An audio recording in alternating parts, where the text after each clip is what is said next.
மக்களே, இங்க திண்டுக்கல் கோட்டாக் பேங்க் இங்க பாத்துக்கங்க. நம்ம எங்க இருக்குன்னு கேட்டுட்டீங்கன்னா பழனி ரோட்ல இருக்கு. பழனி ரோட்ல இருந்து யாருமே இந்த பேங்க்ல அக்கௌண்ட் ஓபன் பண்ணிடாதீங்க. என்ன ரீசன் அப்படின்னா, பணம் ஓபன் பண்ணி கிட்டத்தட்ட 20 நாள் ஆச்சு. 20 நாளா என் அக்கௌண்ட்ல இருந்து பணத்தை 2 லட்சம் ரூபாய் எடுத்துட்டாங்க.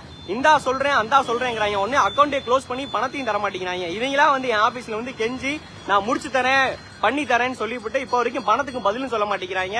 உள்ள கேட்டா யாரு என்னன்னு எங்களுக்கு தெரியல, நாங்க பொறுமையா தான் பண்ணுவோம் அப்படிங்கிறாங்க. இவங்க அப்பா வீட்டு பணம் நம்ம கிட்ட இல்ல, ஏன் காசு உள்ள கிடக்கு. அதுக்கு மரியாதையும் கிடையாது, எந்த ப்ராப்பர் ரெஸ்பான்ஸும் கிடையாது. பணத்தை கேட்டா எனக்கு இர்ரெஸ்பான்சிபிலிட்டா பண்ணிக்கிட்டு இருக்காங்க. இந்த பேங்க்ல தயவு செய்து யாருமே ஓபன் பண்ணிடாதீங்க. பழனி ரோட்ல இருக்கு. இந்த நல்லா பாத்துக்கங்க. இந்த பிரான்ச் வர 10ஆம் தேதி தான் இனாகரேட் பண்றாங்க. ஆலன் சொல்லிக்கு நேர் எதிர்த்தாப்புல இருக்கு. 10ஆம் தேதி இந்த பிரான்ச் ஓபன் பண்ணிடுறாங்க. தப்பி தவறி யாருமே இந்த பேங்க்ல அக்கௌண்ட் ஓபன் பண்ணிடாதீங்க. எந்த விதமான மெயின்டெனன்ஸ் பண்ணிடாதீங்க. 18ஆம் தேதி என் அக்கௌண்ட்ல